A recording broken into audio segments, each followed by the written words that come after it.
You're listening to Around the Triangle, a public affairs program of iHeartMedia, Raleigh. Contact us at aroundthetriangle@iheartmedia.com. Welcome to Around the Triangle. I'm Kyle Wilson. March is a special month for the North Carolina National Guard. This is Heritage Month as the Guard celebrates a big birthday. We'll learn more about that in just a few minutes. First, something new taking place in Durham this month. They're calling it No Straws Month. Yes, those straws, drinking straws. It's a new initiative from Keep Durham Beautiful. I'm joined on the phone now by Executive Director Tanya Dotlick. Tanya, welcome to the show. Thanks. It's a pleasure to be here. Well, let's start out. Tell me a little bit about Keep Durham Beautiful and what you're all about. Sure. Keep Durham Beautiful is a nonprofit organization that is based in Durham. It's been in existence since 2004, so we've been around for about 14 years. And our mission is to engage and inspire individuals to take greater responsibility for the community environment. And we do that through three focus areas, and those are litter prevention, waste reduction, and community greening. And one of these litter reduction initiatives is happening this month. Durham Mayor Steve Schewel has proclaimed this as No Straws Month. So let's talk about the impact something small, in this case drinking straws, can have on our environment. That's right. It's kind of amazing to realize that straws make up an enormous amount of waste that ends up in our environment, not only in the trash, but also sometimes it's dropped on the streets and makes its way into the oceans and waterways of the globe. It's estimated that 500 million straws are used each day in the United States, and that's enough to wrap around the world 2.5 times. It's really kind of an astounding figure. It is crazy, and we talk about these things getting into the waterways, and that works perfect for something else I noticed on your calendar of events this month, Creek Week, coming up. Yes, Creek Week is an event that we've been celebrating for many years, and it's a collaborative effort among lots of groups, nonprofits, government entities, businesses that focus on like waterways such as kayak businesses and just concerned residents who really care about having clean water in the community. And it's 1 week where we draw everyone's attention to how to preserve and protect our water and the importance of having clean surface waters and how that translates into even cleaner drinking water. So part of what we do for that week is have litter cleanup events. And usually we get about 20 different groups at 20 different locations to organize litter cleanups. And we supply the litter grabbers, trash bags, gloves, and vests, as well as some prizes and incentives to make it fun. And we get everybody out cleaning up litter during that week. And this year we're expecting over 600 volunteers to participate in that event. And Creek Week was when? Creek Week is March 17th through 24th, and we do have a website dedicated to Creek Week, and that is durhamcreekweek.org. Awesome. Now, Creek Week works really well with the whole No Straws initiative. You're asking people to take a pledge to pass on drinking straws. What's the long-term outcome you're hoping for? Well, we're hoping by encouraging people to make this one small commitment of reducing their use of plastic straws, they can start to think about other single-use plastics that they have in their lives that they might be able to also reduce or eliminate. There are alternatives to using plastic drinking straws. There are reusable straws, such as metal ones. There's the option of drinking directly from a cup. And then there are also disposable straws that don't linger so long in the environment, such as paper straws. And the technology for those is getting better, and there are actually some varieties or brands that will last in a cup of water for a couple of hours. And we're just encouraging people to think of the straw as one impact that they can make, but it's also symbolic of all the other single-use plastics, such as plastic water bottles and plastic cups, plastic lids, things that we just really don't need to use in our lives every day. Now, from the website, keepdurhambeautiful.org, you can go there and see some more of these details and stuff you have going on. It looks like your fiscal year runs, is it July? Is that when that starts? It is. It starts in July and ends at the end of June. So we're about halfway through the fiscal year. What are stats looking like for amount of trash that's been collected or trees planted in some of these projects? Oh, my goodness. Well, this past weekend, we just finished planting our 1,000th tree. And that was our goal for the year. So we're really excited that we have achieved that goal and even we're set to surpass it. We're going to be having an Arbor Day celebration this month, and we'll be planting 24 trees at Durham Central Park, and Mayor Schul will be speaking to proclaim the date as Arbor Day in Durham. And we'll be planting these enormous trees and celebrating the value of trees in the community. And we have collected about 50,000 pounds of trash this year already. Wow. So we're on track to surpass the amount of trash that we've collected in previous years. Last fiscal year, we collected 60,000 pounds during the course of the entire year. And we're 50,000 pounds, and you're only halfway through the fiscal year. Yeah. That is incredible. Now, that much trash must require a lot of volunteers. It does. We engage about 4,000 volunteers a year. And how do volunteers get involved? We work with a lot of different community groups, neighborhoods, schools, but really we're open to having anyone come to volunteer with us. You don't need to be a resident of Durham. We do focus our work, our cleanup work, and our beautification work in Durham, but we welcome people from all over the place, and we've had people travel to us from different parts of the Triangle to participate in tree plantings and litter cleanups. So really they can just visit our website and click on the events section and see what's coming up. We also have a newsletter that we send out electronically, so people who are interested in keeping up with our activities can sign up to receive our newsletter. Now, you have a number of partner groups, as you mentioned, that you work with in organizations. Do you have any relationships with any of those organizations that stand out, or any particular story you can share about a success? Oh, my goodness. Well, I mentioned that we're going to be having Arbor Day at Durham Central Park, and we've had a very successful relationship with Durham Central Park over the past couple of years in reducing the amount of waste that they have generated. They've become very well known for their food truck rodeos, which they have 5 times a year. Mm-hmm. And we received a grant through Keep America Beautiful, which is the organization that we're actually an affiliate of. And that grant was for waste reduction at special events. And so we worked with Durham Central Park to develop a best practice where we'd have all in one location trash, recycling, and compost. And then we'd have volunteers staffing those stations to help the customers sort their waste, so that we really were able to reduce the amount of waste that was going to the landfill dramatically. In fact, we cut it by 75%. That's awesome. Well, let's point people back to the website so they can get some more information. That's keepdurhambeautiful.org. And then you mentioned another one specific to this month being No Straws Month. Yes. It's keepdurhambeautiful.org/straws, and that's where people can take a pledge to reduce their use of straws during the month of March. And businesses and individuals are welcome to take that pledge. Wonderful. Tanya, thanks so much for spending time with us. You're welcome. It's been a pleasure. Thanks for your support. Again, keepdurhambeautiful.com, the best way to learn more. Our next guest is here to talk about the North Carolina National Guard. March is North Carolina National Guard Heritage Month, a good time for the rest of us to learn more about these men and women who are deployed not just here in state, but elsewhere around the country during times of need, as well as overseas as part of the global war on terror. I'm joined now by Colonel Wes Morrison. Colonel, welcome to Around the Triangle. Oh, well, thank you, and thanks for letting us share a little bit about what the North Carolina National Guard's Heritage Month is all about. Certainly. So it is North Carolina National Guard Heritage Month. What does that mean for us? Well, a couple of years ago, we wanted to single out North Carolina's unique history with the National Guard. So our history goes back to the Lord's Proprietors and the Carolina Charter that was issued in March of 1663. So we're talking way back. Way back.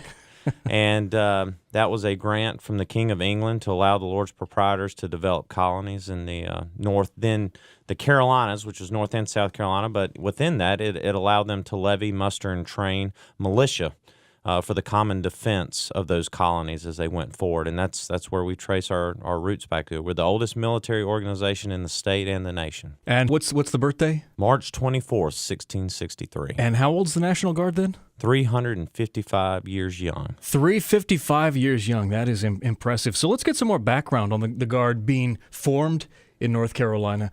Well, I just wanted, that's a history point, and from the very beginning of our state and nation. So in February, it's very close to another anniversary date of 1776, there was a battle called Morris Creek Bridge down near Wilmington. It's a national historic battlefield now. And the reason it's a national historic battlefield was there's 2 North Carolina militia units. So there was a militia that was loyal to the King of England and the militia that was a patriot militia. and they met there, about 1,800 of them. They fought a battle. The Patriots won, and the direct result of that battle was North Carolina on April 12, 1776, declared that it wanted to be free and independent of Britain and told its delegates to the Continental Congress that it wanted to vote for independence.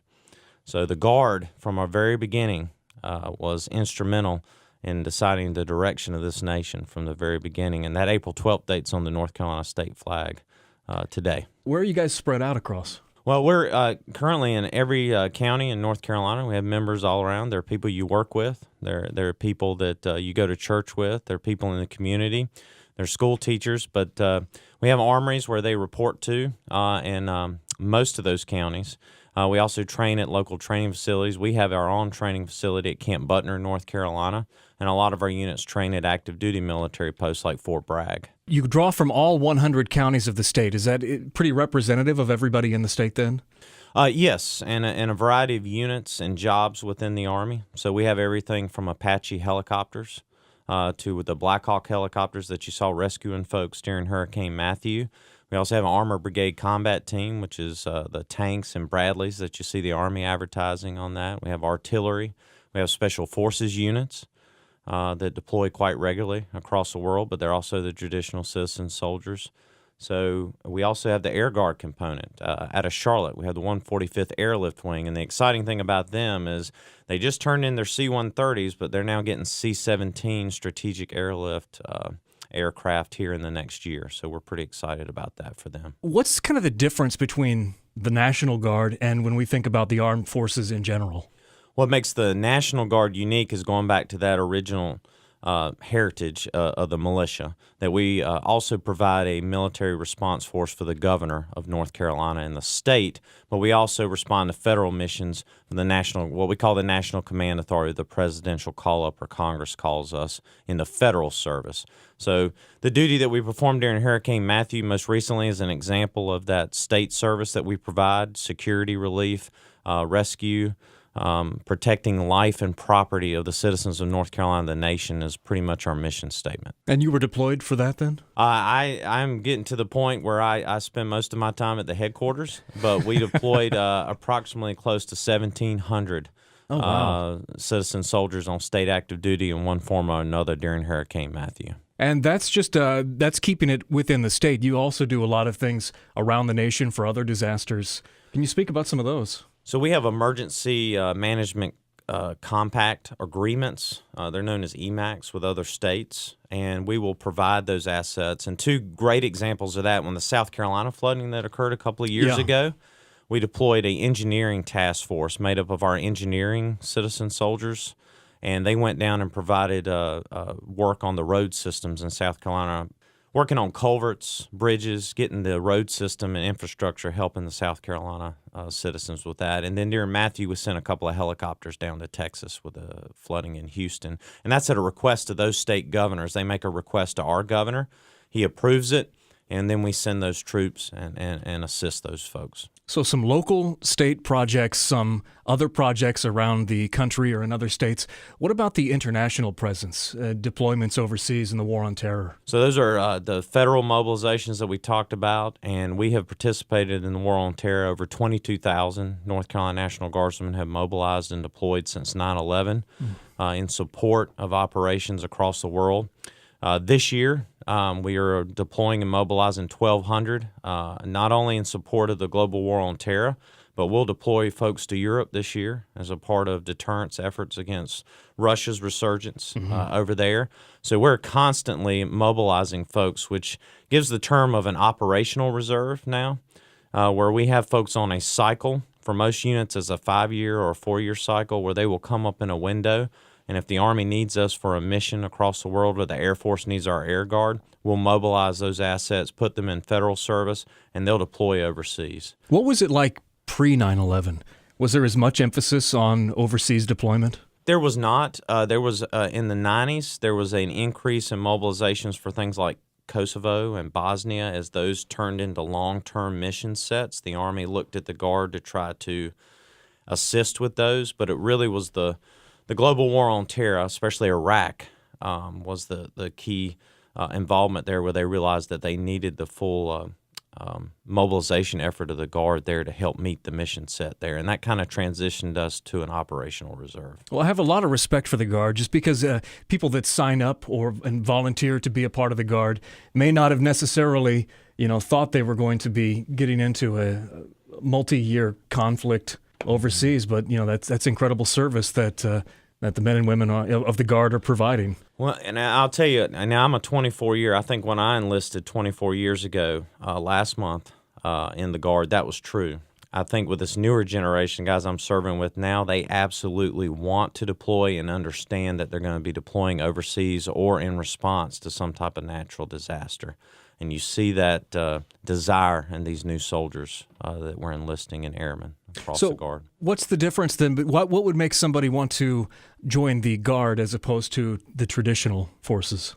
I think it's two things. One, that they have an idea that they want to do military service, but they want to pursue a civilian career at the same time, and they want the time to do that. So our college students, I think, in my own experience, I wanted to pursue college and another career and continue and also serve the country, the military at the same time. But it's also a sense of just pure service to the local community. I've talked to a lot of guys, airmen and soldiers, who prefer sometimes that state active duty where they're helping their local community, and then at the same time they get a chance to go overseas. So a lot of times if you serve active duty, you don't always get the opportunity to help your local community in a time of distress or natural disaster, and that's the unique thing about the Guard. Now, you mentioned commitments. Let's talk some of the commitments for somebody who may be thinking about getting involved with the Guard. What kind of commitment are you signing up for?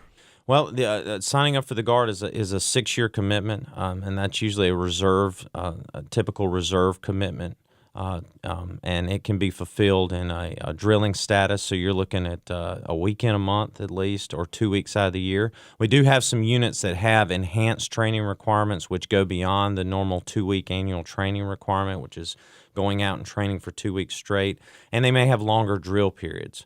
So it may be a Friday through Sunday drill rather than just a Saturday or Sunday drill. But those are what we call urgent units the Army has identified as a high need, like our Apache Battalion I referred to earlier, and our Armor Brigade Combat Team, which is one of only 5 in the National Guard as a whole. So you mentioned aircraft, the helicopters, artillery. It seems like anything that you would want to do in the regular Army you could do in the National Guard if you wanted to pursue that. Well, that's true in the North Carolina National Guard. We have one of the most unique set of diverse units across the nation in terms of we're the only state that has both Apaches and an Armor Brigade Combat Team. Now, what about the training? You said 1 weekend a month and 2 weeks a year. That's kind of the traditional mantra that we've all heard. In addition to those, what about things like basic combat training, BCT? Right, basic combat training. So used to be, if we're talking about the history of the Guard, that you could join the Guard, you didn't go to consolidated training, you just attended your drills and your annual training. But in 1964, that all changed. The Army decided, along with the Air Force, that you needed to go to consolidated training just like anybody else. So we are a true professional force. We go to the same training that the Army goes to. So if you join the National Guard, you're going to go to Army basic combat training. You're going to do that with Army reservists and active duty Army folks. You're going to get the same 8-week basic combat training course. Then you will go to an advanced individual training school, which gets you your MOS. So if you decide to be a combat engineer, you'll go to that school. So there is the initial commitment up front of a resident school, but a lot of that training will get you civilian skills in the sector. And one thing that we've, with the help of our legislature, we've been able to do, our MPs get credit for law enforcement training now. Oh, wow. So when they go to get that military police training, they can come back to the state and get some credits towards basic law enforcement training. Those are some of the things that people are doing within the Guard. What about some of the benefits as being a part of the Guard? There is a federal tuition assistance, which being a member of the reserves, you get totally. But the difference with the National Guard is our state offers state tuition assistance, which in most cases will pay for your basic semester's tuition to a state university. It's about equivalent to that. And our legislature appropriates that as a benefit to being in the North Carolina National Guard and providing that ready force to the governor. So that is an added benefit just that singles you out of being a member of the North Carolina National Guard. What about requirements for joining? So you have to be basically 18, good health, And there's we could go down a list, but if you start with that and you're a high school graduate, we can start right off the bat talking to you about options. And of course, they want you to take the ASVAB, which is an Armed Services Aptitude Battery Test, and then that can explore the different options you might have. But the biggest things are being at least 18. We do have an early enlistment program that you can do right before you graduate from high school. Of course, that takes a parent's involvement in that. But generally, you be a high school graduate at 18 and in generally good physical condition, we can work with you and get you there. So join the Guard, get those benefits. And how do you get in touch with a recruiter? What's the number or best way to get in touch? 1-800-NC-GUARD is the best way to do that. And also, I think just Googling North Carolina National Guard from your smart device or anything like that will get you the information that you need to go. Perfect. Thank you, Colonel Morrison. We wish the North Carolina National Guard a very happy birthday, 355 years old this month. They have a big celebration planned for March 23rd, then the actual birthday's the 24th. Thank you very much for listening to Around the Triangle. We're always looking for show topics. If there's something you'd like to learn more about or hear about, drop me a line, aroundthetriangle@iheartmedia.com. Thanks again for listening. I'm Kyle Wilson. We'll chat again next week. You've been listening to Around the Triangle, a public affairs program of iHeartMedia, Raleigh. Contact us at aroundthetriangle@iheartmedia.com.